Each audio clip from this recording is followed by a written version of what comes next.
Chit Chat with Double V with host Vivian Velez is a program that breaks down important national concerns, events, and stories, featuring newsmaker interviews and compelling features to add context, clarity, and answer the questions on your mind. Every Sundays from 5 p.m. to 6:30 p.m.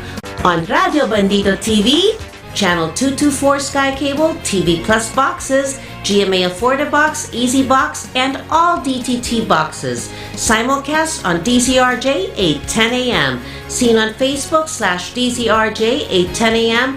and YouTube channel DZRJ 8:10 a.m. Radio Bandido.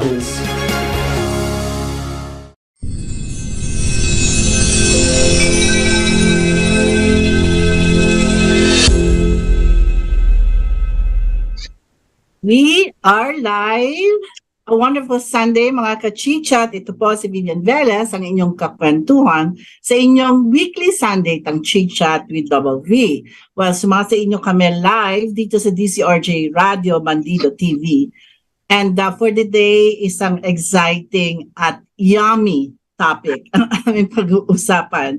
At pagkukwentuhan natin, kasama natin ang ating co-host na syempre fresh ulit. Si Raymond, Diamzon. Hi, Monj. Hi, Vibs. A wonderful Sunday to you at sa ating mga ka-chit-chat all over the world. Ayan, tama ka, no? Masarap yung ating magiging topic ngayon kasi we're opening a special month at we're very privileged to have our guests na medyo, alam mo na, yung ating mga panghandaan na pagkain na ating i-feature. Correct. And well, you know, before we introduce them, it's Palm Sunday ngayon, Monj. Yes. And yeah, it's a happy and sad day also for the Christian world. Alam naman natin kung bakit, no? Being a Palm Sunday, welcoming Jesus to Jerusalem. And for next Sunday, it's going to be the Easter Sunday. And so, magbibigay tayo ng announcement mamaya at baka may break tayo on a Sunday for the Easter. Yes. So, please go ahead and introduce our special guests.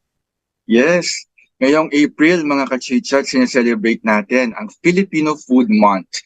In-establish ito noong 2018 by virtue of Presidential Proclamation 469.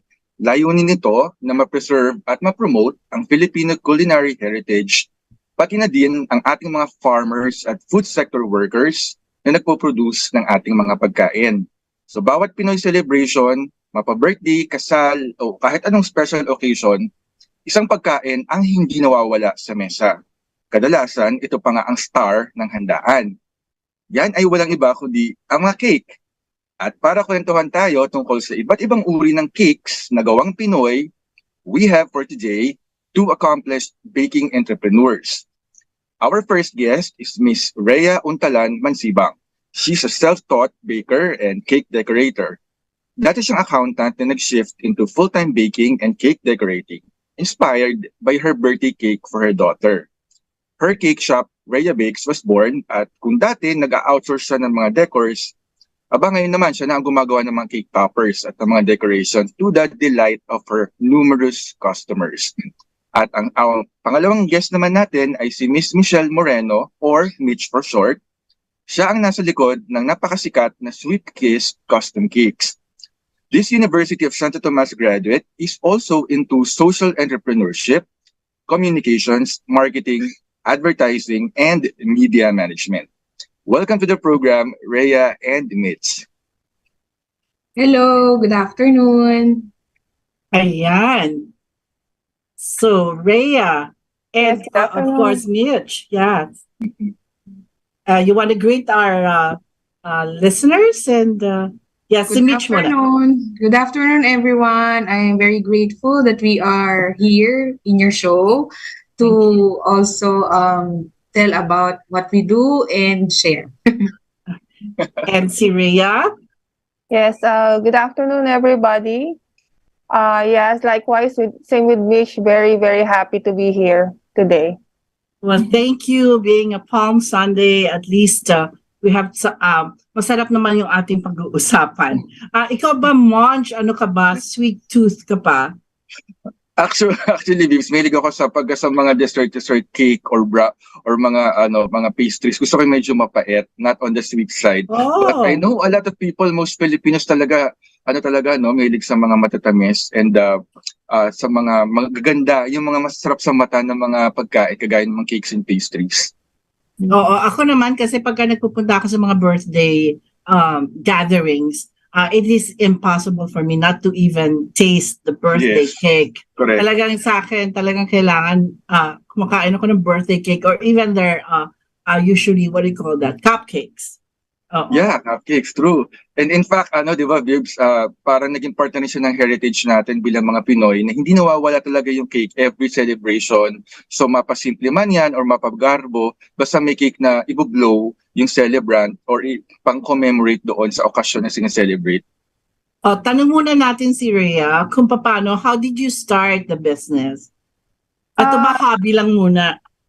Actually, like what the introduction of Raymond, we were in the Middle East. My family moved in Middle East. Then sabi ko, birthday ng anak ko.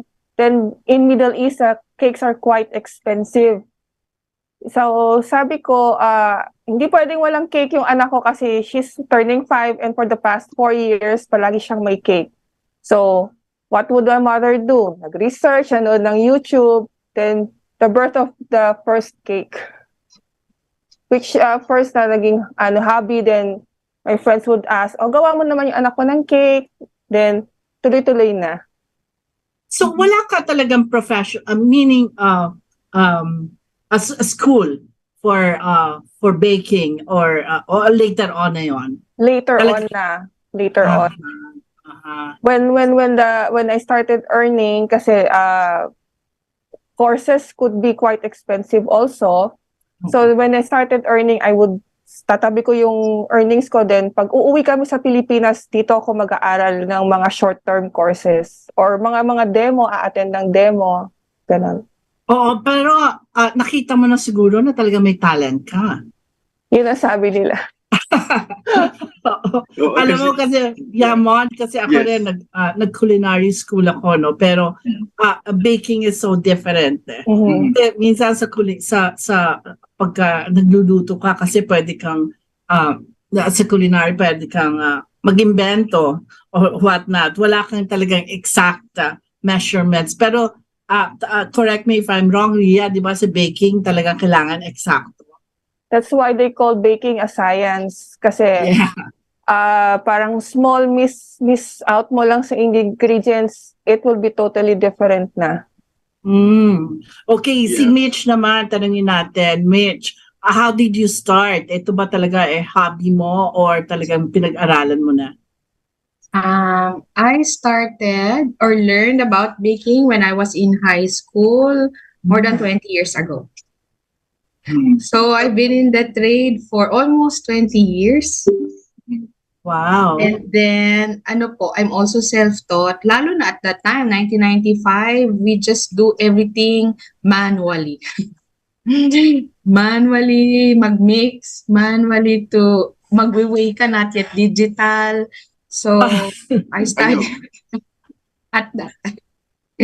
And then, found ko siya, love and passion. And then, as I grew with the business, now it's a social enterprise. I have a pool of artists in our team and bakers. Some of them have zero knowledge. We train them, and also we collaborate with artists like Miss Rhea and ganun. So Sweet Kiss has been around for quite some time. So nag-ano na kayo, Mitch? Kayo ni Rhea, nagka-collab na kayo? Hindi pa, but some similar artists like her. I see. Na kami, oo.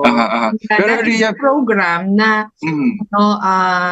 we started during the pandemic na parang yun na, joint partner kami. So it's still under beta test how we will expand it. Yeah. Pero sabi mo nga si Rhea kasi nag-start na parang she was inspired to pursue after she decorated a cake for her daughter. Yung sa'yo, like more than 20 years ago, So meron kang konting training, nag-self-taught ka tapos but you were into other work, di ba? Parang into media management and Because, production. yeah, and production. I work with filmmakers. I'm also a filmmaker. We did films together in 2007 and up to 2012. And then naglelo ako because I focus into motherhood noong 2014 and Sweet Kiss. Yes, so I got into that. Now I'm getting back with with the with the filmmaking thing. But still in line with the social enterprise because that's also my second passion. I found passion in doing things that makes an impact and difference for the community. You're just, this is cakes, no? Parang birthday cakes. We do customized cakes mostly, but we also have off-the-shelf products. But during the pandemic, we stopped po muna dun sa mga off-the-shelf products like the cookies and mga bars and yung mga birthday cakes like that. Birthday cakes, I mean chocolate, rainbow cake. We concentrated on the customized, personalized cake. But now we are again starting to bring out those products. And we are mainly online, our 𝗵𝗶 is in Anonas, and then you order online, and then we deliver. Oh, it's so easy now, no? Pero It's more convenient. Yeah, more convenient. But I wanna, pagka sinabi, kasi we are on a Filipino month, food Filipino month. Diba? Ganun ba yun? Anyway, basta may Filipino food. So we're celebrating that this month. Itong cake, itong history talaga ng cake. Meron ba tayo talagang tinatawag na original cake pag sinabi natin Filipino cake? Alam niyo po, lumaki ko sa Estrell's cake or the caramel cake. Oo, kasi yung mga great-grandparents ko, yun ang kanilang alam na cake at saka ang chiffon cake ng Goldilocks. Chiffon. 70s and those 1970s years. Originally, cake talaga po, ginagawa ng mga kings and queens. Tapos, that parang it's one barangay or town who makes a cake for the kings and queens to really celebrate, let's say, the royal weddings, yung ganyan. Okay. Tapos, it's an event for the kingdom. So at that time, it was only the kings and queens who have cake. We learned about cake, probably for Philippines nung mga 1930s, 1920s. Oo, kasi tayo ang cake natin yata bibingka, di ba? Bibingka. Yeah, mga rice cakes. Meron po tayong mga suman, mga ganyan. Pero yung concept of nung mga, like what we have now, hindi pa po yung nag-exist nun. Oo. Hindi pa siya nag-exist nung panahon na yun. So Mitch, in other words, yung contemporary cakes na kagaya ng mga nagpa-flash ng mga napakagandang cakes mo, na sweet cakes, custom cakes, mga western concept yan, na medyo in-imbibe na natin and ginawa natin ng Pinoy touch. Kasi naturally, ang mga Pilipino, we like celebrating. Diba? Yeah. Tayo with anything lang we celebrate. Even also, kapag ang birthday sa atin, talagang sobrang natin yan. We prioritize, we give a budget, lalo na ngayon, nung after the pandemic, and lalo na nung pandemic, na-appreciate natin celebrating a birthday.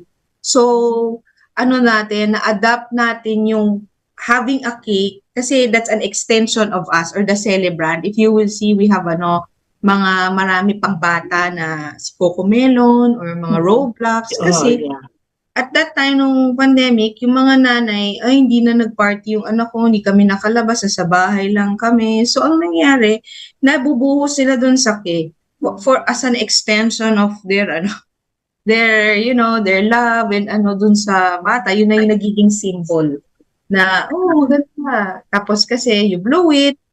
Tapos, pa siya, conversation piece. Yes. kasama mo pa siya dun sa, dun sa, like, what we do with the customized. The toppers, you can keep it for a while. So, what we do, we have mini-me's. So, yung mini version of you that is made with edible materials. So, inadapt na po natin yun because mahilig tayo to celebrate. And a part of our celebration is the cake. That's important to us as Filipino. Yeah, yung celebration, Ria, ikaw, when you were saying, nandun ka sa Middle East, hindi pa pwede, yung anak mo, walang birthday cake. Yes, diba? yes. So it is parang a tradition. Ako din, Monch, as much as possible, there should be a cake. And why? It's because I want to make a wish. Yes. When you blow the Birthday, when you blow a candle. And that's about it because I just want to make a wish. And then, of course, yung sinasabi nga kanina ni Mitch about, the royalties before. Like, parang natatandaan ko yung sinabi ni Marie Antoinette, di ba? Let them eat cake. Famous quote, di ba, of Marie Antoinette, sa France, nagugutom ang kanyang mga constituents, and sabi niya, let them eat cake. So Ria, so this is how important it is for you, no? So naging parang tradition ba kasi yan? Yes. Parang, di ba, ngayon nga, kahit na 1 month, half month pa nga lang yung mga babies, nagse-celebrate na, makikita mo, every month meron silang cakes.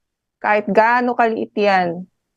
Yan. Like the picture they're showing right now, parang every year, ngayon, nagkaka-theme na, as she grows, siya na nagde-decide kung anong design ng cake niya.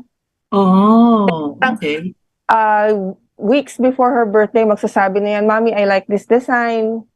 Ganon. Kaya kasi since first baby siya ng both sides of the family, so talaga kahit first month pa lang yan, nagse-celebrate na may cake na maliit. When she was born, bibili. Then, anong marunong na ako, we don't buy na. I make her cakes na. But you mentioned kanina, Estrel, si Mitch, no? Mentioned Estrel. Alam naman natin na talagang yan pa nung matagal na, no? Oo, pero they don't really make any decorations. Kumbaga yun lang yun, as simple as a cake, di ba?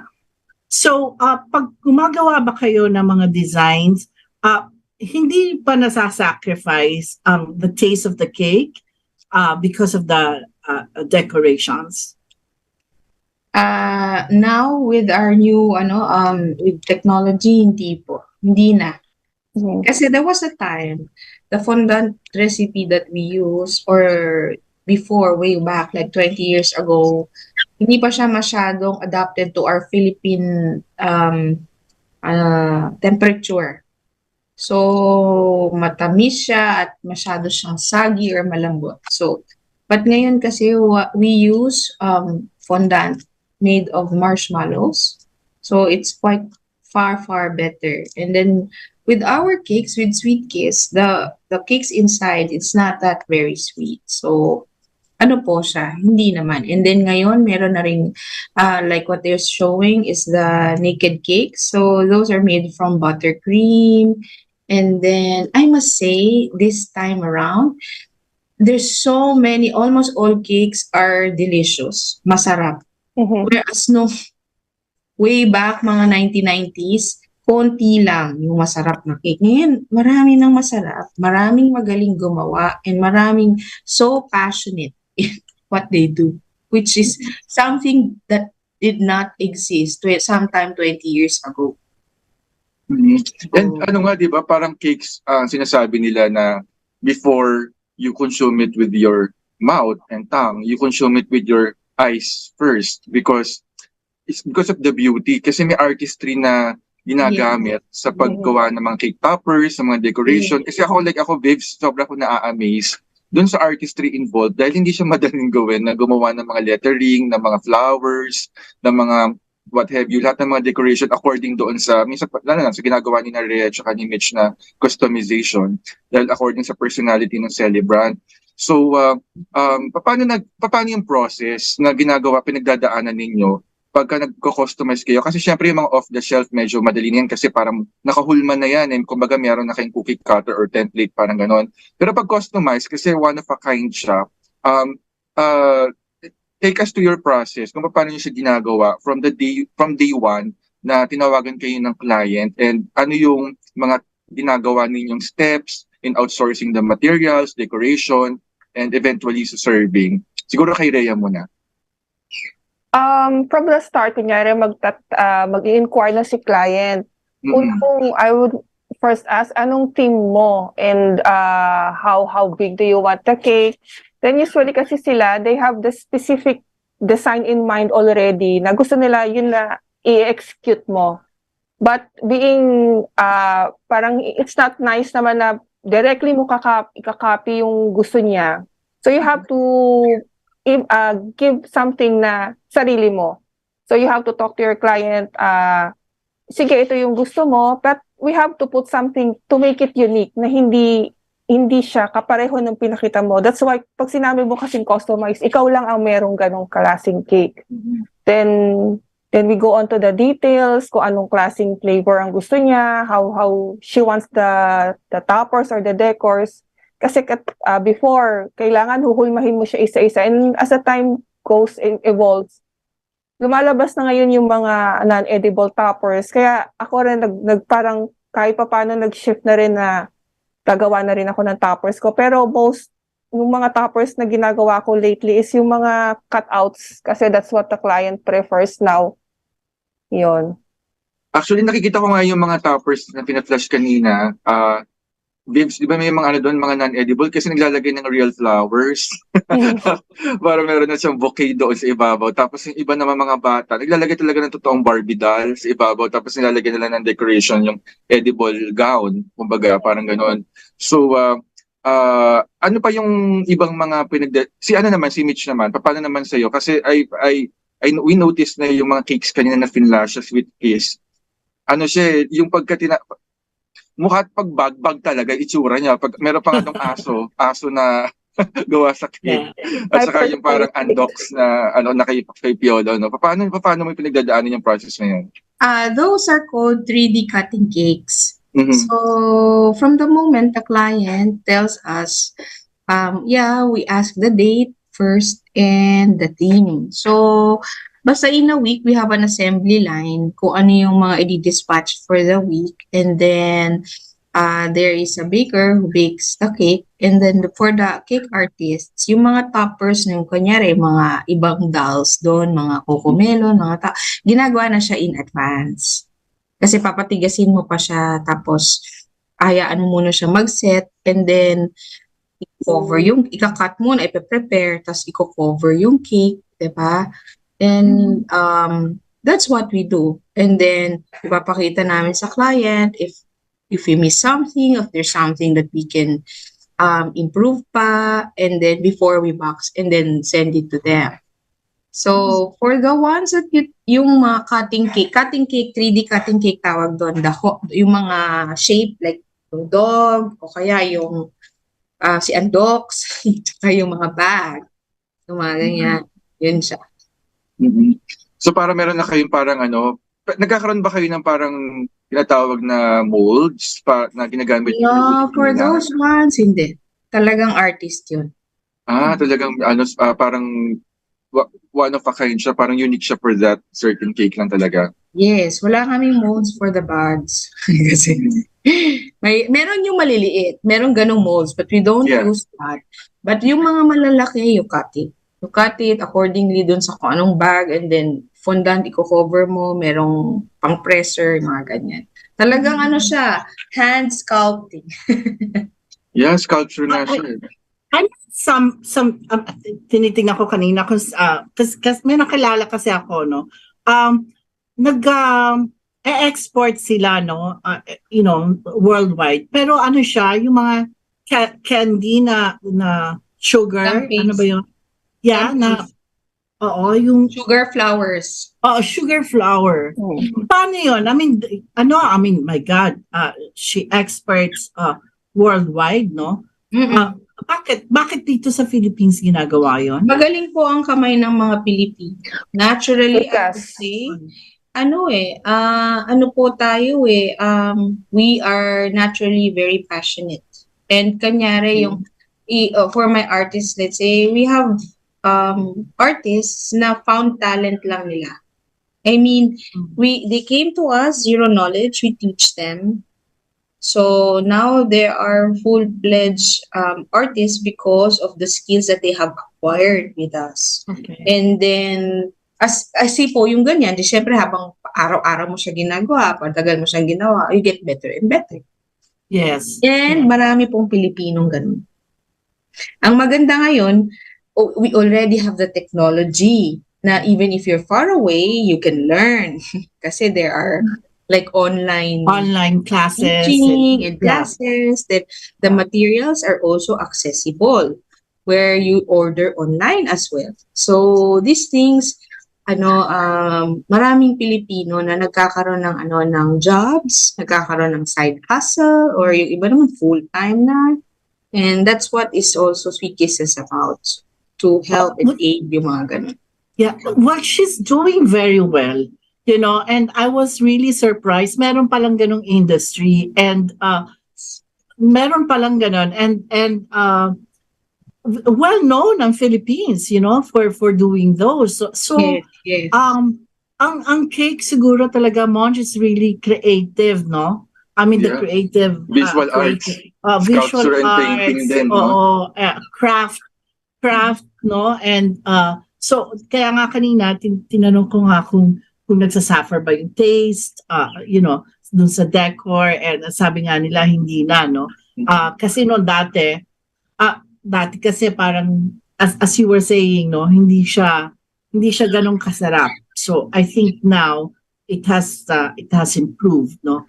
Natatandaan ko pag nagpapagawa ako ng fondant noon, ang daming bilin sa akin, no? Kasi parang hindi pwedeng matunaw or something. Or minsan naman, ang tigas-tigas niya, no? Diba? Sobrang tigas. Oo nga, totoo pa. Sobrang tigas, sobrang tamis. Parang chewing gum. Oo, di ba? So, hindi na ganun ngayon. Hindi na Hindi ganun. na. Hindi na po ganun. Kasi most of the people ngayon, they also parang binibigyan na nila na importance din yung lasa kasi parang for me personally, bibili ako ng cake tapos hindi ko kakainin, nakakahinayang. Kaya importante na rin sa mga tao ngayon na kailangan, hindi lang siya maganda, masarap pa rin. Yeah. Kasi it's also one thing na babalikan sa'yo eh. Okay. Yeah. At saka sa panahon ngayon ng mga di ba, mga Instagrammable, na pinopost mo na lahat sa IG, so dapat talaga maganda yung cakes mo. Hindi, tsaka sa mga wedding, di ba? Yes. Kasi ngayon meron talagang, they taste their cakes, di ba? Oo, kung anong klase and the flavor. Sa Philippines ba, ano bang flavor ang talagang favorite ng mga Filipino? Chocolate. Chocolate? Ikaw, Mon, chocolate ka ba? Yeah, dark chocolate. Oo, Dark yeah. Tsaka chocolate. mocha. Red velvet. Oo. So, ganun pa rin, no? Ganun pa rin Chocolate ang po talaga. Number one top pa rin ng chocolate. Pero marami pa rin yung mga yung mga fruit flavors natin, yung mga local flavors natin. Kumusta naman? Like for example, yung mga dito lang talaga na-source out na mga flavors. Kumusta naman? We have carrot and banana. Yeah, banana and carrot. Yung secondary, tsaka mangoes. Pero mostly, pag sa cake, carrot, banana, and yung plain lang butter. Plain butter, ganyan. Sunod mo ka. So, pag nag-uumpisa ka pala, talaga kung mahilig ka dyan sa mga baking na yan, and so aside from the cakes that you do you do other like pastries and merong ganon? Meron kayong or just cake? Meron na po kami ngayon cookies, 𝗖𝗵𝗁𝗶, kiss pops, bars, tapos yung rainbow cake, chocolate cake. Meron na kami yan. Sina Rhea, di ba? Kanina na-flash yung mga pictures mo. Meron ka na rin mga crinkles, Yes. mga iba pang mga pastries, no? Usually lumalabas sila pagka Christmas. Yeah, oo. Mga Christmas Mga edible yes. gifts. Edible. Oo, oo. Yes. Hindi, tsaka Biggs, di ba ang Pilipino kasi ngayon, very strong yung ating preference for coffee.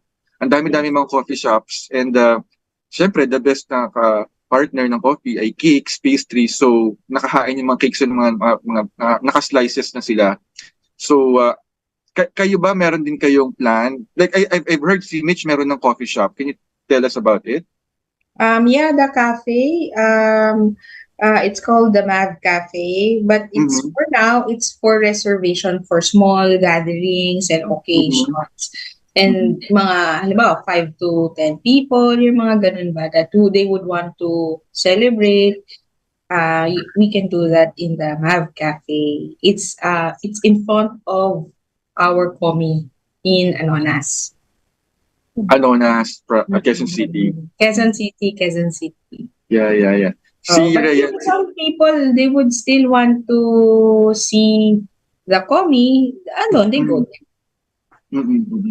Yes. Si Rhea naman, may plano ka ba magkaroon ng coffee shop? Yeah, parang it's everybody's dream to have a coffee shop. Eventually, that's what I am looking into next, coffee shop. Pero Para na tayong Thailand. Para na tayong Thailand. Oo nga eh. Para na tayong Thailand, like, 50 tables in every corner. Yes. Is a coffee shop. Recently, I came from Baguio.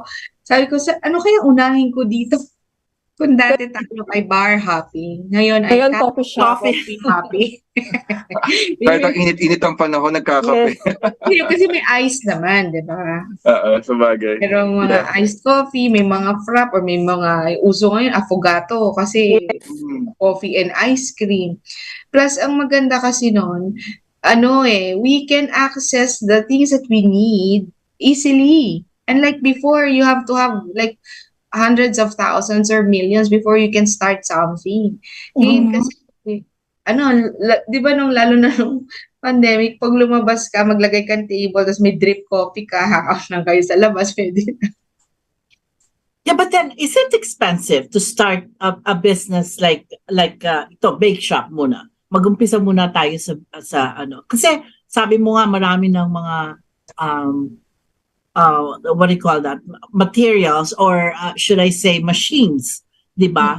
Yan yung mga ng isang bake shop. Is it expensive to start, or you can start a small bake shop na hindi start a small cakery or bake shop without spending too much. You can do that now. Something you cannot do 20 years ago. Yes. Kasi, really? Right. Ang oven mo dati, for you to have a quality oven, what I mean by that is yung quality, pantay magluto, ganyan. Kasi sa akin, I struggled with the oven. I started an ovenette, a third-hand Ladgermania, to a big oven that's not very well insulated, up to I got a good one. Matagal. Pero ngayon, one, you can order online na Alibaba. And it's Alibaba. good. I-deliver pa sa'yo. Dati, even yung mga mixers, hundreds of thousands. The brands, ngayon, they're European made. They're from Germany or somewhere in the Europe country. Ngayon, because of what China did, same at par quality, magagamit mo na, hindi mo naman patatagalin up to ancient times, right? Gagamitin mo nga siya. But, so you can make money from that already and be practical. You can also order Alibaba. Meron din tayo dito locally. Madali mo na siyang makuha. Plus the ingredients, one click na lang. You don't even have to go out. Not like before, yun nga, years ago. Parang you have to go to a certain place just to source buy your ingredients. Right. Ano pa talaga? Karamihan pa nung late 90s abroad, US. Maghihintay ka pa. Maghihintay ka, pati yung libro, magazines, walang available sa atin. Ngayon parang nakaipon ako ng gamit nung high school ako sa ninang ko. She's in the States. Michelle, anong gusto mo on your birthday? So every birthday ko, I have a big pan or ano, that's what I ask for. And Christmas, kaya ako naipon yung gamit ko noon. At saka, there's just only one source, parang ganon, for cake decorating that we patronize. Ngayon, iba na eh. Sobrang iba. Mamimili ka na lang kung saan ka Very bibili. vibrant and happy yung industry of baking and cake decorating. At saka yung training, no? Pwede mo rin mapanood na lang sa YouTube yung mga kung gusto mo Tapos there are communities and groups that are also really helpful. Yes. And who's assisting you, gives you boost and inspiration to continue on what you're doing, because every day ang dami naman pinapanganak na tao. There's only for I don't know how many Filipinos are we na ba? 120 million? 130 million. And 73% of that Filipinos spend on food and family.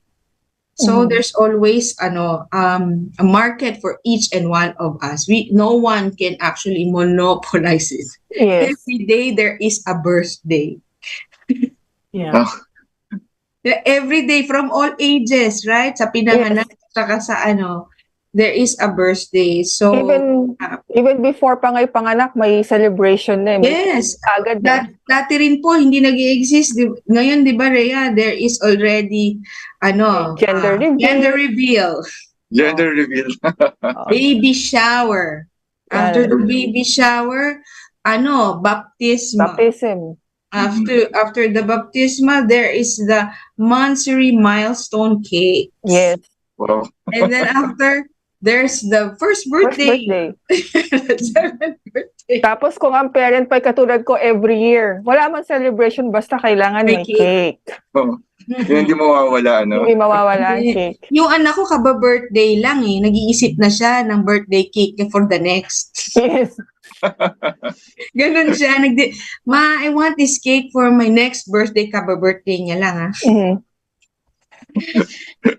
Well, mahirap na clientele lang bata. Totoo yan. okay. Ano mga challenges? Sino mga, sa mga customers, ang pinakamahirap? Bata nga po. Kasi from the color to the twitch of the eye to the every single detail of the character. Ang dami niya nasasabi if you don't get it. And usually, ang nagiging challenge yun sa akin, minsan kunyari, the mom would book months before.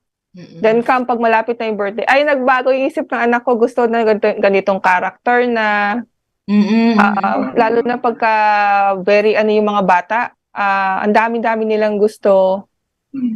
Yun. But minsan kasi when I go to this birthday, sobrang ganda ng mga birthday cakes, no? Yung bata, ayaw pa-cut yung cake. Ayaw nila ipakat yung cake kasi they would want to preserve it. Meron naman ayaw i-share. Ayaw nila i-share, kanila lang.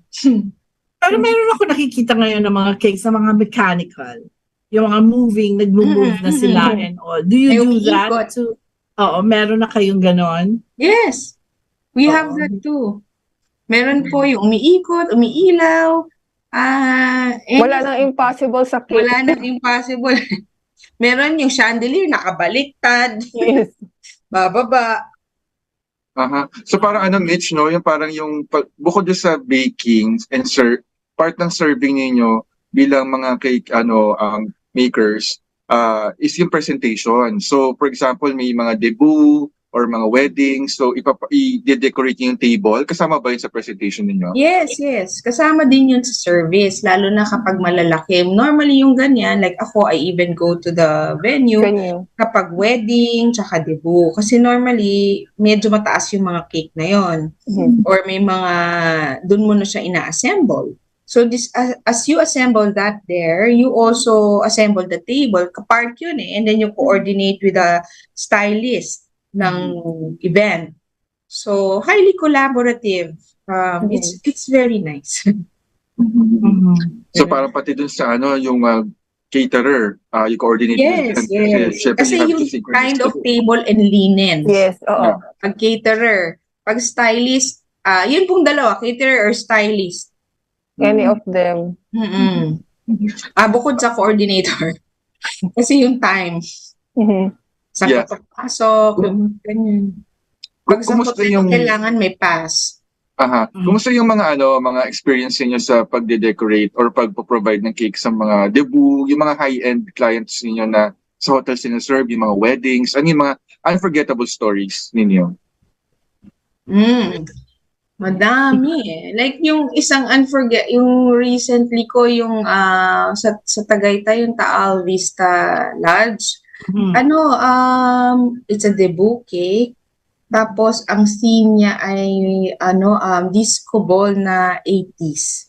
So it's like a set of a film. It's like Set of a film. set of a film. Ganun ka, wow, galing naman. Tapos ang nice nung debutant kasi siya talaga yung nagpili ng cake niya, yung details ng cake niya. And then when they do events now, it's really like setting up for a film. Pati everything that they do, yung may cue, yung picture taking, may lalabas na cake, o kung merong bongga dun sa cake na, yung yung parang fountain. Yun, yung mga ganon. Ang very touchy or memorable for me is that kapag yung recently, the client is really very nice to talk to. Alam niya yung gusto niya. Tapos when we were there, we're part of her team. It's very rewarding beyond yung whatever they paid for that, and because they pay you, they understand how it's done. Yung artistry nun, dineliver mo pa, they appreciate. Yun yung pinaka rewarding. And dun sa aking unforgettable experience, they make you as part of their family. Yung ganon siya. And that's very heartwarming and very inspiring, because there are times and days that you also feel tired or you're exhausted or you're down, even sa mga artists namin, di ba? Because there are also clients that are not very nice. Mhm. And there are ones who's really very nice. Yung ganun ba? Yun yung aking mga recent unforgettable moments, yung Tagaytay ko, kasi napakabait nung client namin, tapos may table pa kami. Di ba? Part na rin kami ng party niya. Si Rhea, ano naman ang mga experiences mo with your customers or clients? Sa akin, the very rewarding is yung, kasi I have repeat clients na parang, every year ako rin ang gumagawa ng cake niya. Now, one time, padating pa lang ako, ay naka-open yung window ko, narinig ko na siya tumatakbo, "Mommy, the cake is here, the cake is here, the cake is here." Parang ine-expect na din pagka after nung celebration nila tatawag, "Tita, thank you for the cake is so sweet, the cake is so good, the cake is nice." Yung pagka in-offer mo na yung sarili mo paggawa ng cake, syempre mapapagod ka na, exhausted na. Tapos sasabihan ka, lalo na kung bata, kasi di ba ang bata, they really appreciate and they don't hide anything, they will say everything. Yan, pagka sila na nagsabi, "Tita, thank you very much for the cake." Tapos or your mommy magsasabi na ang saya-saya na, hindi lang sila natuwa doon sa cake, pati yung mga guests nila nagustuhan yung cake. That's very beyond rewarding. Kaya minsan pag dumadat, kasi I'm not as big as Mitch store, kasi ako parang if I want to stop, I can stop anytime. Pero pagka narinig mo na yung ganon, ay sige, tuloy-tuloy, parang I found my purpose. That is addicting. That is why I continued from 20 years back. Yung one, 2004, I was one of the few shops who are already online and with e-commerce, because my cakes, I don't have a shop really. So at that time, yung cakes ko, yung mga gawa namin, pinartner ko with philgifts.com and May Ayala at that time, yung mga nag-order sa amin are OFWs. Tapos papadala sila sa mga anak Oh. in the Philippines. Ngayon, at that time, wala ring Grab, walang Transportify, walang walang courier in short. There was only taxi and LRT and jeep. Oh, there's this place in Caloocan. Ang hirap mag-deliver doon kasi ang laki ng Caloocan.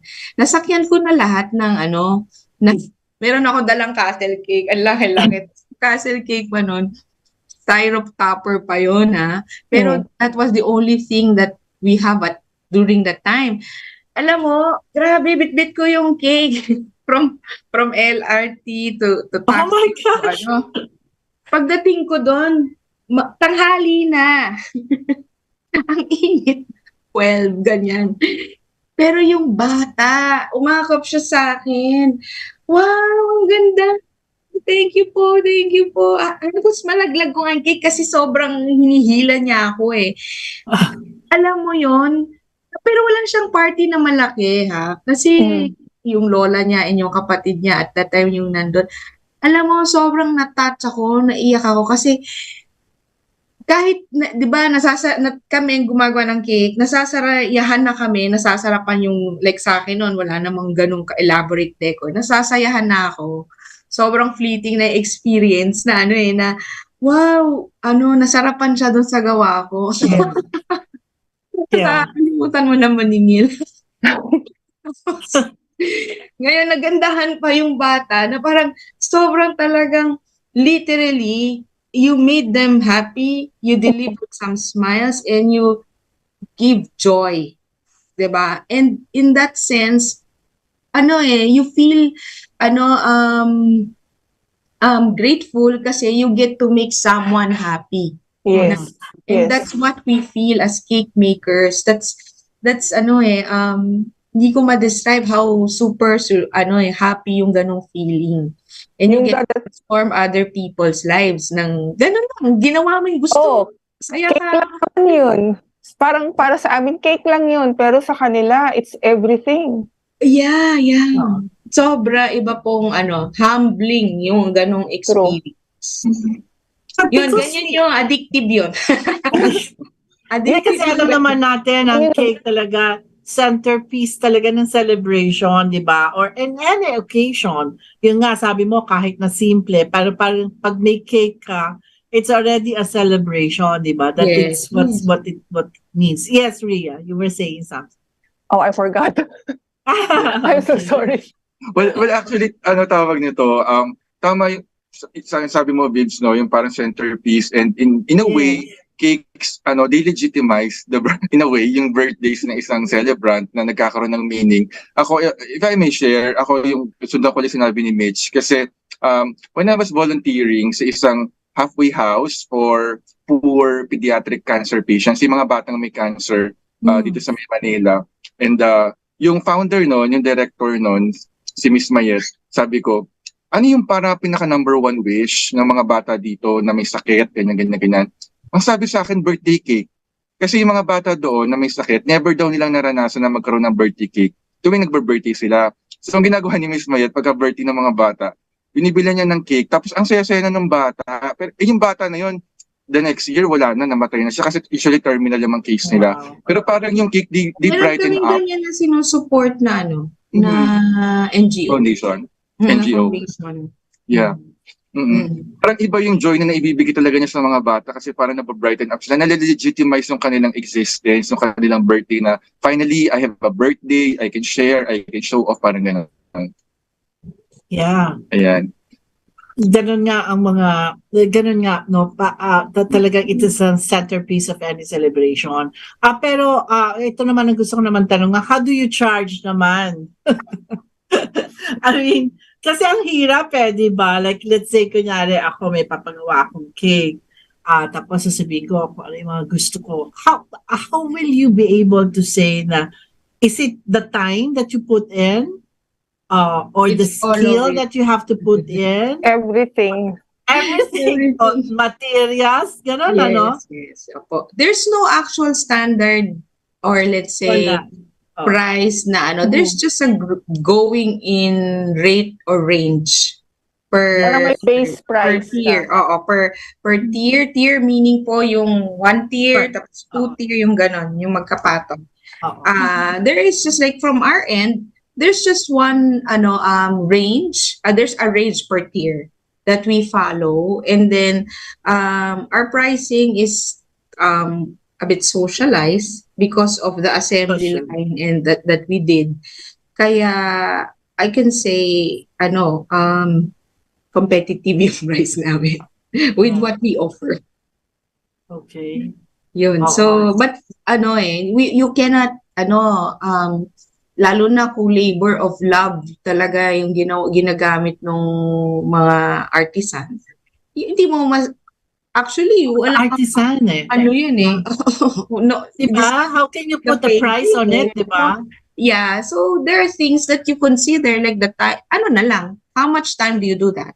From my end, Yes. parang ikaw, how much time do you do you give in doing that aside from baking? Dun sa decorating, that's what I teach about. And then how much time and how many days, diba? And then you also factor in kung naka full time ka dyan, how do you make it a living to be sustainable? Diba? Yes. Kasi mga ganong things. Then you will strategize. Okay. So meron ba talagang baker, like for instance, na magaling mag-decorate, magaling siya sa lahat, and then the taste, no? On how, or di kahon lang ang talaga ang taste. Kumbaga, meron ka ng recipe, pagka ginawa mo yung recipe, yun na yung lalabas. For the cake decorating, ma'am, meron na yung standard. Like from May our end, we have standard na. standardized the cake recipe already. Yes. So, it's that unless there are special things na merong mga pinagagawa, that's considered as an add-on. Okay, so it is really the decorations that you put on the cake that gives value to the cake. Yes, that gives more value than any other ones. Kasi Plus from our end, it's the holistic thing for it kasi we don't have a shop in the mall wherein you put a lot of rent in it, diba? That adds up to the cost. What we do instead, we have promos, we have deliveries, na meron kami mga free deliveries or mga freebies, some cake pops or cupcakes, yung mga ganyan. And then, we try to utilize every inch of our commissary so that it would lower the cost as well, so that we can offer it in a more competitive, we try and do our best to enhance our system to be efficient in our production flow. So those things.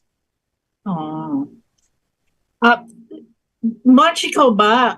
What kind of client are you? I mean, ikaw ba gusto mo elaborate yung cake mo? Or ako kasi, ang gusto ko talaga sa cake ko is just a simple cake. Pero ang pinaka-importante sa akin is the taste. So yun ang sa akin. It's really the taste. So talagang very simple, elegant yung mga ganun. Ayoko masyado maraming mga kung ano-ano. Depende siguro, ma'am, dun sa occasion and din sa receiver din. Kasi kapag like debut or mga 7th birthday, mga kunyari yung bata, it matters to them yung tapos pagka children, pag bata talaga, talagang marami po kaming clientele ba? Mostly bata. Well, mostly bata. Our clientele is 90% for the children. Moms and parents for the children. 90% sa amin yun. And I guess, ang tawag nito, ako kasi may mga nakikita ko mga cakes na parang napapa-comment ako na parang hindi siya pleasing. Ako kasi medyo ako sa itsura ng cake. Parang nakikita ko na yung visual ka. Parang nakikita ko na kung anong klaseng cake. Lalagyan mo yung mga yung mga Halloween mo dyan. May nakita kasi akong cake na parang Mitch, Rhea, mukha siyang pinutol na paa. Kasi yung kulay ng paa, yung kulay ng cake parang flesh, tapos yung parang draping ng chocolate icing sa gilid, mukha siyang dugo. So parang hindi naman yun ang intention. Hindi yun yung intention. Yung ganun lang. So, hindi intention na mukhang passion. Oo. Mukha lang siyang pa kasi Nagbuka siyang Halloween. Yes. Yun nga. But there was tulad ng kinukwento ni Monj, pagka ganon, let's say, kunyari, di ba, kasi ang creation mo naman, usually, yung implementation, minsan, hindi yan yung intention ko. I mean, this is not what I wanted to do. Ano yan, pwede mo ba ulitin or minsan depende yun sa oras na? Or sa client kasi minsan yung requirement nila, di ba? How you collaborate with your client. Alam mo, ma'am, greatly yan with your our communication with the client. Kaya from our end, there is an order form and there is a peg. Even sometimes there is already a color palette. Minsan nagkakaroon din ng color differences kapag pinicturan mo na. May mga filters kasi na parang it looks bright but in reality it's not. Mga ganon. So, bina-explain na lang na, ma'am, hindi po talaga yan in the actual. Nandyan lang sa picture. Diba? Meron naman, like, kunyari, kasi pag sa mga characters, sinushow namin yung photo prior. Okay. So that and then even before we show that to our client, we have a quality control who also checks let's say if it's a character or yung ganyan, and then naman if it's a mini-me, we never promise that's gonna be 100%. It's not gonna look like you. Kasi it's handmade, diba? And we also never say that we can do your peg 100%. But what I promise is that we will do our 120% in doing our best in making your cake. But if it will look like exactly the same, hindi pwede, hindi kami Xerox machine. Yes. Correct. Kasama explain mo rin minsan kasi sa client. Kailangan po yung nasasabi. Oo, kasi they will give you a peg. Expecting yun na kailangan, pag binigay mo sa kanila yung cake na ginawa mo, it will be exactly the same. Which in reality, hindi talaga siya mangyayari. Hindi po talaga yun. Ano naman Pero kasi, yung sinasabi mong iba na, Raymond, yung nagmukhang Mukhang Halloween. Yung ganyan, medyo may problema yung art yan. pang Halloween. Di ba? Yung meron na yun problema, yung pag ganon, di ba? So, mag-uusap na lang sila ni client. But, well, ako naman kasi mahilig naman ako sa photos. So, I mean, di ba, meron ganon, show me some photos that you've done before, yung mga ganon. And then, pwede mo namang halo-halo kung anong pwede. But at least may photos, di ba? Yes. At least that you've done before. Siguro mahirap yung out of like explaining to you, parang pagpapagawa rin ng damit yun, di ba? Mahirap yun, ma'am. Kailangan talaga may mood boards. May peg kasi yung kunyari, let's say yung what's sexy to you is not sexy to her. Right. Yung mga ganyung things, medyo subjective yun kasi dapat yung tayong pagkasihan kung ano yung meaning niya nung sexy or nung kunyari. Diba? Or ano yung big and small. Pinsan nga sa blue, ganun may color palette pa kami. Hindi pa magtugma minsan Kaya minsan dahil minsan yun sa mga pigments na of the colors that we use. Yung mga ganon. Meron silang mga pegs na okay, ganyan yung color, niya. But from our end, we did our best to really make habol or copy that color peg. Kaya lang yung yung pigment nung edible, hindi mo minsan makuha dun sa tsaka textures. Pag ang mga design mo may mga textures ganyan, sasabihin lang sa client na we cannot do that kasi material mo is fondant or buttercream, mayroong limitations. Hindi naman siya clay. You have to set the expectations din.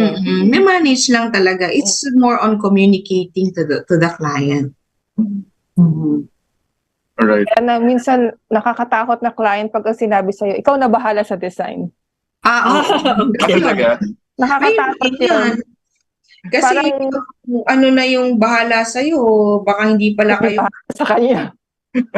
Minsan very liberating pag sinabi sa yung bahala ka na sa design, pero yun nga, baka hindi kayo mag-meet eh.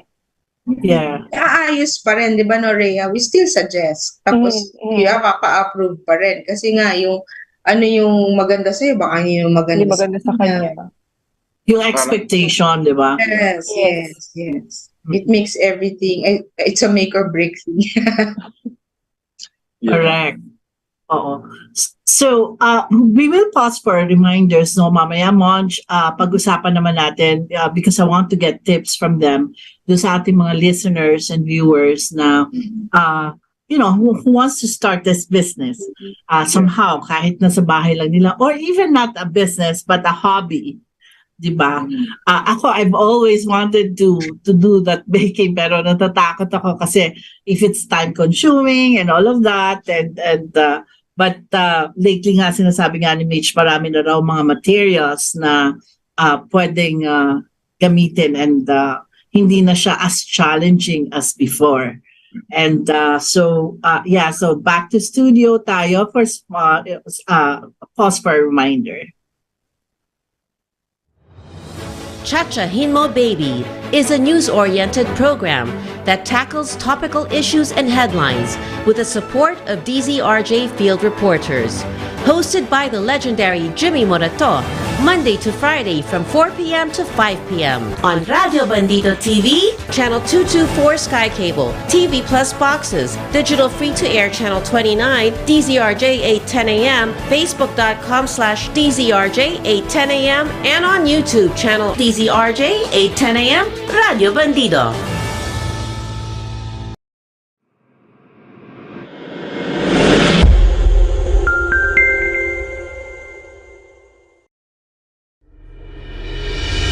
May problema ka ba sa asawa, kaibigan, katrabaho, boss o negosyo? Tanong mo, sagot nila attorney.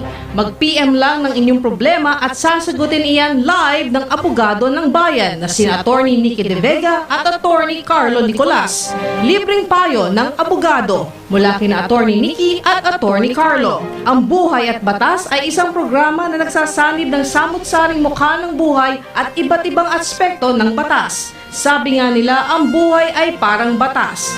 Paminsan mahirap, pero may abogadong tutulong sa'yo. Watch them every Tuesday from 12 noon to 1 p.m. on Radio Bandito TV, Channel 224 Sky Cable, Free-to-Air Channel 29, TV Plus boxes, DZRJ 810 AM, Facebook.com/DZRJ 810 AM, or on YouTube channel DZRJ 810 AM, Radio Bandito. Magandang araw po. At Mindanao, at your service. Samahan niyo po ako sa mga kwentuhang lokala, turismo, at usapang serbisyo ng buhay at kabuhayan, kalusugan at kalikasan, kultura, sining at kasaysayan dito sa Bayan ni Juan. Sa bayang mapapakinggan at mapapanood sa DZRJ 810 AM, ang Radyo Bandido sa Metro Manila.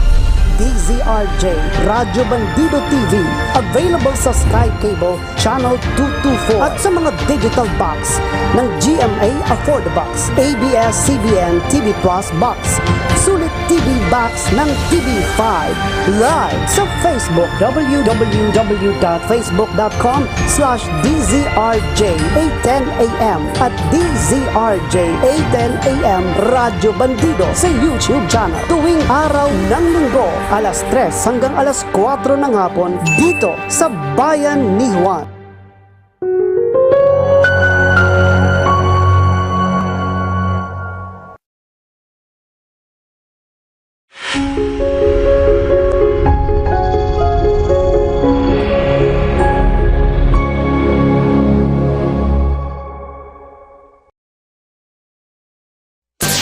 Contra Birada is back on Radio Bandito TV, simulcast on DZRJ 810 AM. hosted by former spokesperson and chief legal counsel of President Rodrigo Roa Duterte, attorney Salvador 𝗖𝗵𝗶. Watch and listen as he talks about the latest news topics and events. Monday to Friday from 1 p.m. to 2 p.m.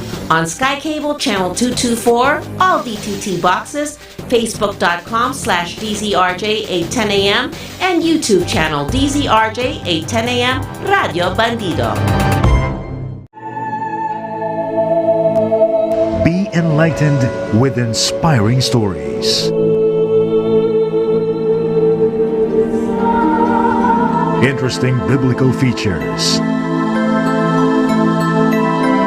And insightful interviews with the pillars of our Catholic faith. Power to Unite with Elvira.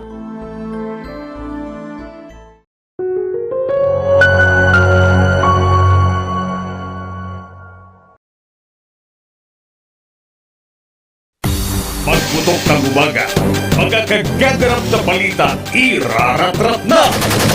Kasabay sa inyong almusal, mga impormasyong ilalatag na. Radyo Bandido Balita.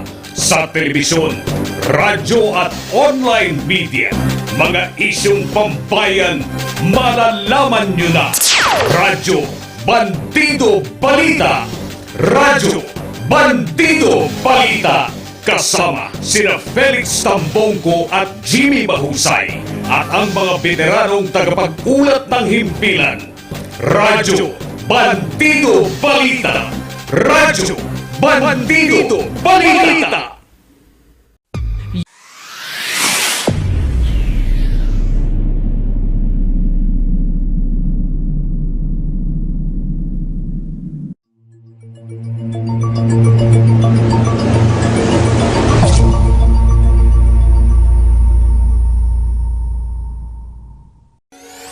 Chit Chat with 𝗶𝗶 with host Vivian Velez is a program that breaks down important national concerns, events, and stories, featuring newsmaker interviews and compelling features to add context, clarity, and answer the questions on your mind. Every Sundays from 5 p.m. to 6:30 p.m.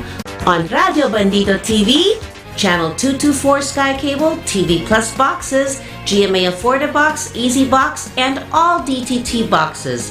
Simulcast on DZRJ810 AM. Seen on Facebook/DZRJ810 AM and YouTube channel DZRJ810 AM Radio Bandido.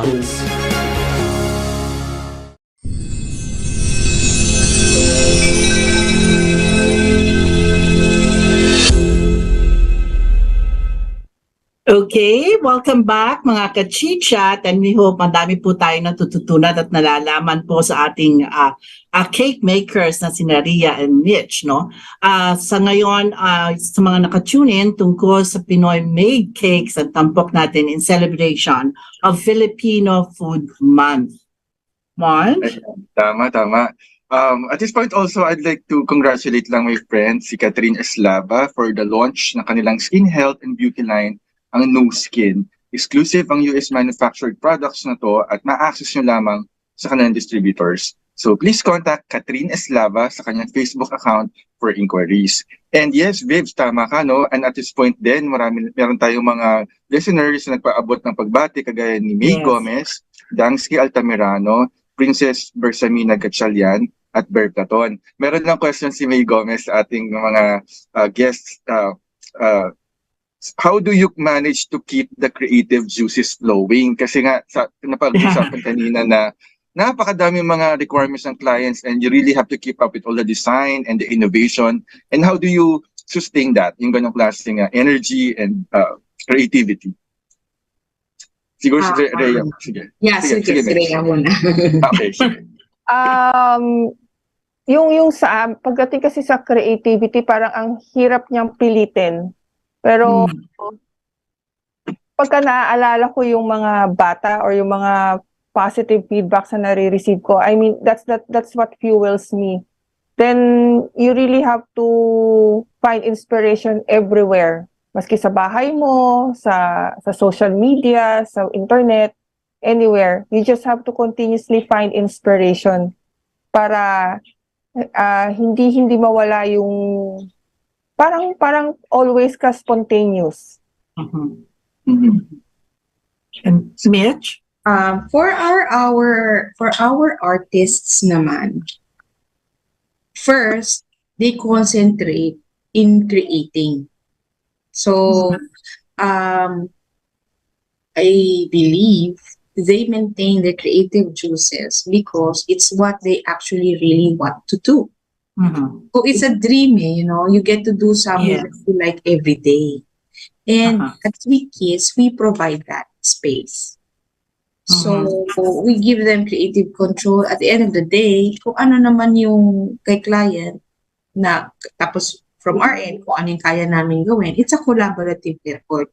And then yung ultimate goal mo is to really bring joy to the receiver and to the family.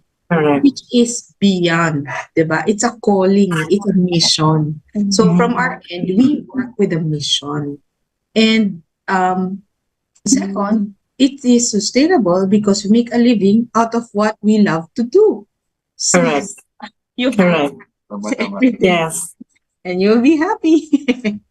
It's like filmmaking. Parang ganun din yun, diba? It's your bread and butter. And you're very lucky, and we practice positive mindset in our production area and ganon. And then we keep an openness within us in our team, diba? And we manage each other's and mahalaga sa amin ang feelings. Yung we manage artists yung ganun yun eh. So ano ba yung what will make you happy? We understand, we listen, and then we work really as a team and as a family, that we care for each and one of us and we care for their family. So that's our culture. That's how it has, you know, Monch, it has evolved so much already, you know. Unlike before, kasi a cake is a cake. Parang gano'n lang, di ba? Nilagyan mo na ng icing, okay, tapos na yan, cake. Lagyan mo kandila, yun na. Oo, yun na yun, di ba? But it has evolved. I mean, talagang, hindi mo na masasabi na talagang a cake is just a cake. Di ba? Parang gano'n. Kasi iba na siya. Yun nga, as I said kanina, centerpiece talaga siya ng isang celebration. And, you know, I could just feel na as a client, no, pagka marireceive mo yung cake mo at saka titignan mo kung paano ginawa yung cake mo. I mean, it gives you joy, definitely, di ba? Kasi alam mo, pinag-aksayahan talaga ng panahon, ano? So, okay. So, ngayon, kasi may mga nagtatanong din, ano? Is it profitable? Profitable ba ang cake making or cake industry or cake business? If you price it right, it is. Okay, if you price it right. Pero minsan nagkakamali rin. Yes, of course, ma'am. It is profitable. Like what I've said, I've been here for like 20 years or more so, diba? And I've always dreamed of, from my end, that to do and make work na what I love and for me to live out of that. It's like being a writer. It's like being a doctor. And we are, my artists, nabubuhay sila dun sa field na yun, na ganon. And that is something also we want to duplicate all over the Philippines and globally. Diba? Because, kaya kami may iba-ibang roles in our team. It is profitable. We make a living out of that. And that's also our motivation. Na gawin namin yung best namin. Kasi nabubuhay yung pamilya namin dun eh. Yeah. Parang literally nagiging bread and butter nila yun. Bread and butter talaga. Bread and butter po talaga. And not just a bread and butter just to live or eat 3 times a day. Our goal is to make a living na comfortable. Not just for the person, but for the family. That's our goal with our team for the team. And yung nabanggit mo rin kanina, Mitch, na Vibs, di ba yung parang sinabi niya na sino ba naman ang hindi nagbe-birthday? In 1 year, ilan ang nagbe-birthday? Ilan ang ipinapanganak? Ilan yung mga bata? Ilan yung mga okasyon? At nag-evolve yung mga occasions, like meron mga monthsaries, meron mga gender reveal and what have you. And lalo na ngayon, medyo Bukod pa yun sa mga company birthdays. Yes, anniversaries ng mga company birthdays, mga Sobrang dami. Ang dami, di ba? And then, gigil ng mga tao ngayon mag-celebrate at mag-party after the pandemic. Sobrang feel na feel nila to celebrate. Tayo rin naman, di ba? Feel na feel din natin. Actually, tama. Pero alam mo, ako, ang dami kong mga cakes na binibilhan, but sa bahay lang sila. Most of the, di ba, parang nag-start sila from the house. Ang dami pa rin ngayon, no? From the house na nag-start, na tapos malalaman mo lang through word of mouth na sasabihin nila masarap yung cake na yon doon sa ganung bahay. And then, you know, lalo na ngayon because of the social media, so mas madali ngayong mag-promote, di ba? Nung yung mga cakes or whatever yung sell, no? Pagdating sa pagkain. So, kayo ba nag-start ganon? Nag-start lang kayo? I mean, I know, si Rhea, di ba, sabi mo nga, you just started sa house kitchen. Oo, house kitchen. Pero marami pa rin akong talagang nakikita na, ang tagal-tagal ko na, mga 10 years na akong bumibili ng mga cakes doon na talagang sa bahay lang. Ganon. I think, what about you, Mitch? Ganon din po ako, di ba? Like, when I started high school ako, so sa bahay pa ng classmate ko.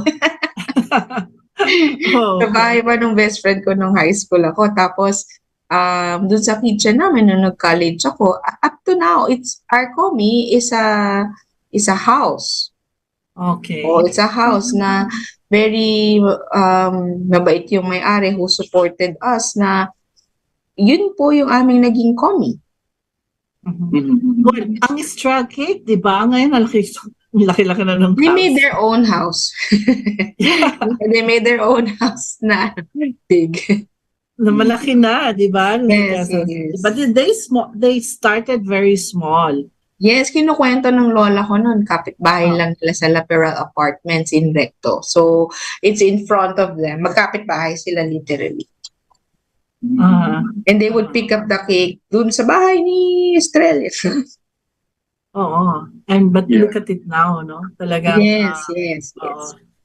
Tsaka ma'am, hindi po nga hindi bumababa yung, there is a demand for cakes and because this is food and also for celebration. So we don't have to create the demand because the demand is there.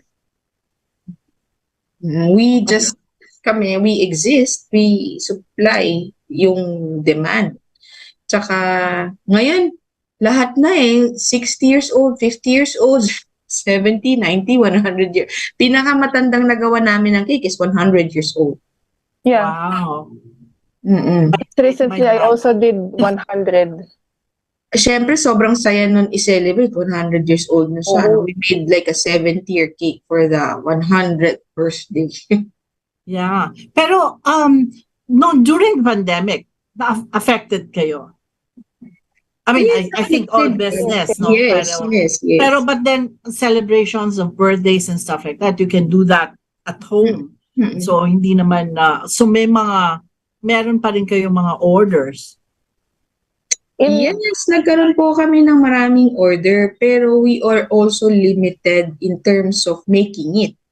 Kasi we have limited supply, we have limited how to deliver, and limited workforce. Kasi skeletal lang and the ones who were there lang na pwede. So, pati what we can do is very limited. But, nakaigi naman po in a sense na we were able to survive. Yeah. No pandemic. Well, kasi di ba, Monch, natatandaan mo, during that pandemic, nauso yung mga online celebrations. Yeah. Yeah, mga Zoom parties. Mga Zoom parties, di ba? Nandito ka sa bahay, and then, but then may mga cakes, may makikita ka mga cakes, yung mga ganyan. And so, parang walang disruption masyado. Pero, nagkakaroon din ng celebrations. But may mga ibang challenges din. Gusto ko din malaman from yung point of view natin, mga cake makers. For example, di ba recently, nagkaroon tayo ng sugar crisis. So tumaas yung mga presyo ng asukal, tapos yung mga supply, mga ganyan. Ano yung mga challenges? Paano niyo ito na-overcome? And eventually, na-maintain niyo pa rin yung pricing niyo kasi syempre, as much as possible, you're very considerate about your clients, mga customers, para hindi din naman sila masyadong agrabyado. Kagaya ng mga nakaraang sugar crisis na problem, for example. Si Rhea, ano yung mga experience mo, mga challenges? Yung mga price increase na yan from the fuel to the sugar and eggs and flour. Syempre, you have may mga clients na nasanay na sa dati mong price, tapos i-adjust mo.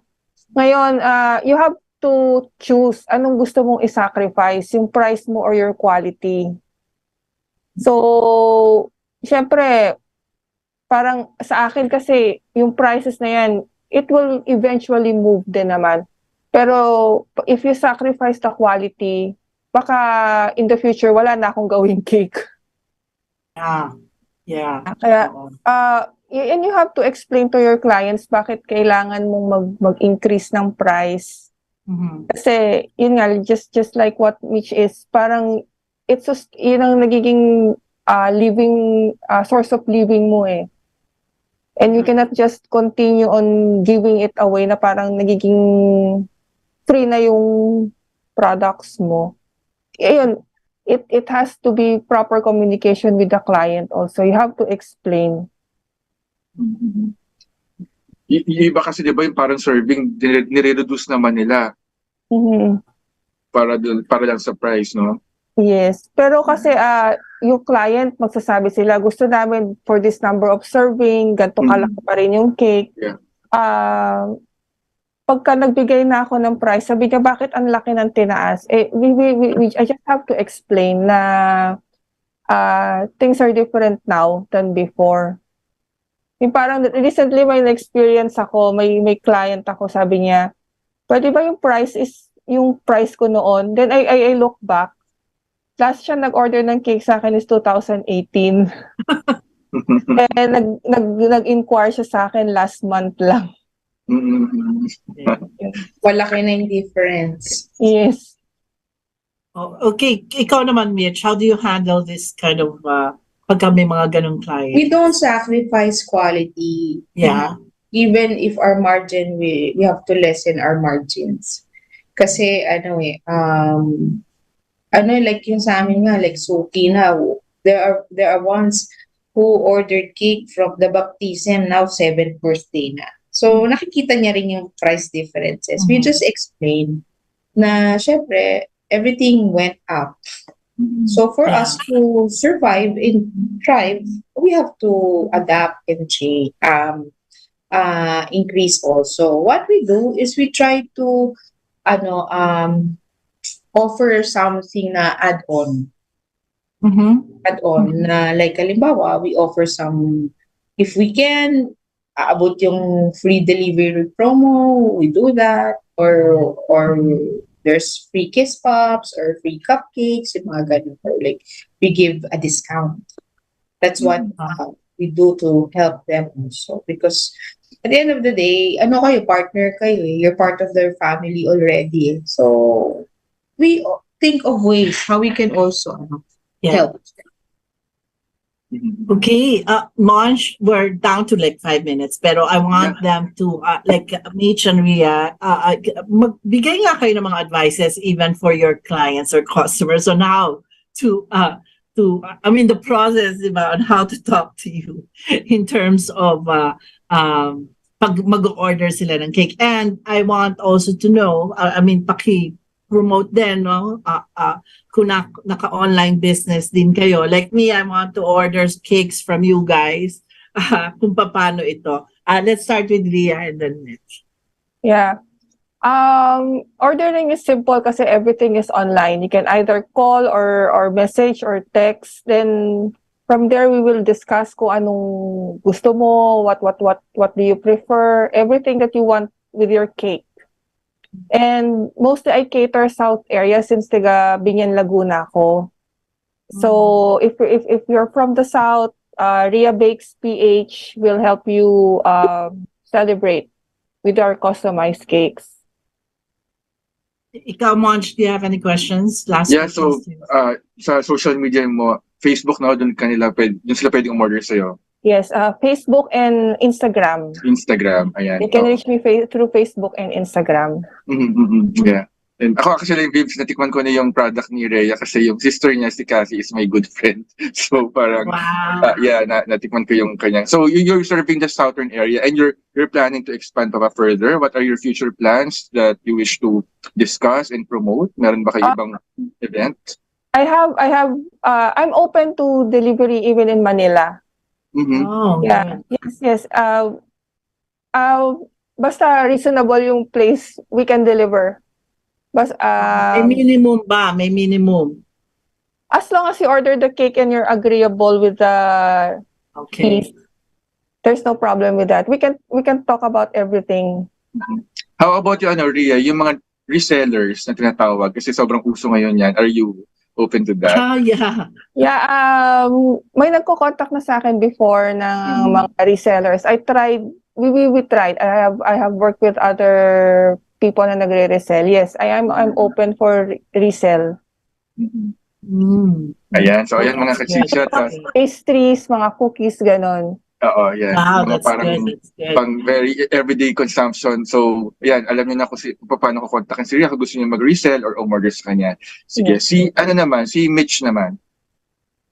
Yes, for us, I would like to yung sabi ni Ma'am Miss Vivian yung tips for the ones, for our clients, for the ones who would want to bake and start their business. For me, my tip is just one, you have to be clear with what you want to do.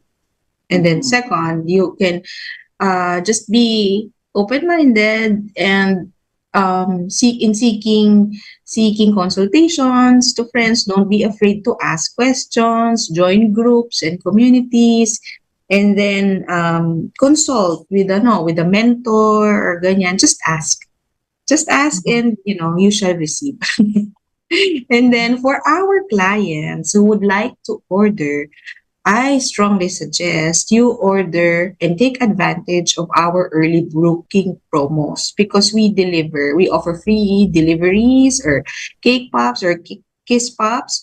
Just message us with our Facebook page or Instagram page, Sweet Kiss PH or Sweet Kiss Custom Cakes. We have dedicated cake consultants who will assist you and advise you with what you need and take advantage of the early booking promos. We also have been pushing the 3-tier promo package, and you can book as early as now for December. Wow. Yeah. Yes, kasi we have limited slots per day since we have we offer nga freebies and mga free delivery. So it's better if you already have a date, you book with us already so that we can line you up. But ano siya, nasa Facebook ka? Opo, Sweet Kiss Custom Cakes, Facebook. Sweet Kiss, and then yes. Sweet Kiss PH, Instagram.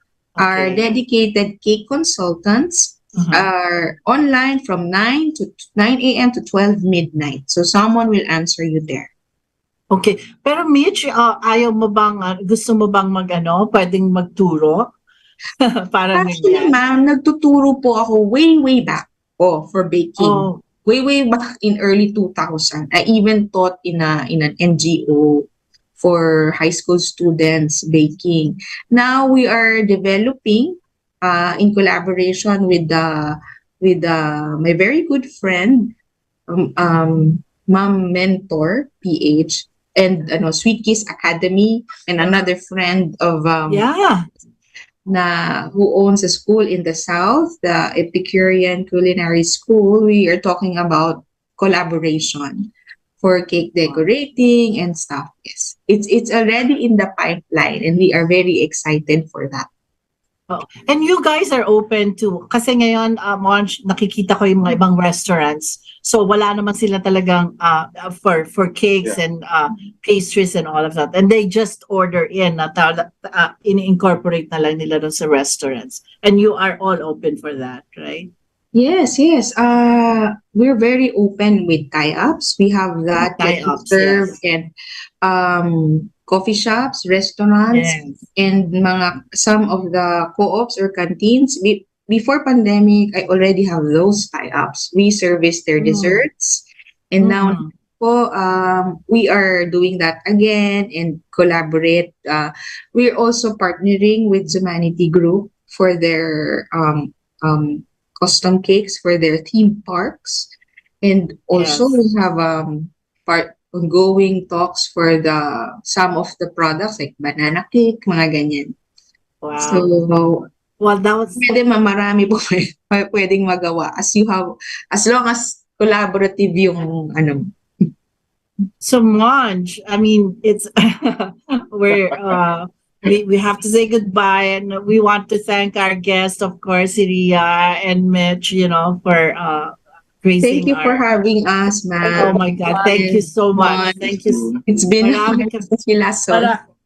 marami kami natutunan sa inyo. And then, of course, babalik po kami sa April 19. Kailan ba yun? I mean, we're not Easter April Sunday. 16. Wala kami.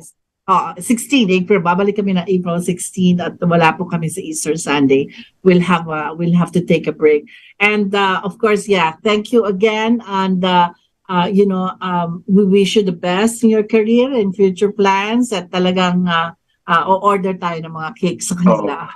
Lapit na Easter, so mag-cake tayo sa Easter. Ayan. Sige. Okay, thank you po. Thank you. Nice to meet you, Rhea. Thank you, everybody. Thank you.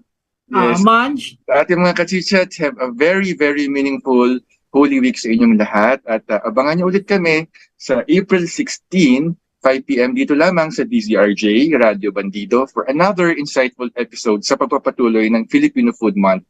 Ito po si Raymond Diamzon, nagpapasalamat at nagigiwan na isang magandang gabi sa inyong lahat. At ako naman si Vivian Velez, laging nagsisilbi para maghatid ng kwentong kapupulutan ng aral, aliw at pag-asa. Para sa inyo, para sa sining at para sa bayan. Have a wonderful evening and stay safe. See you everyone. And thank you to our guests. Thank you. Bye-bye. Bye.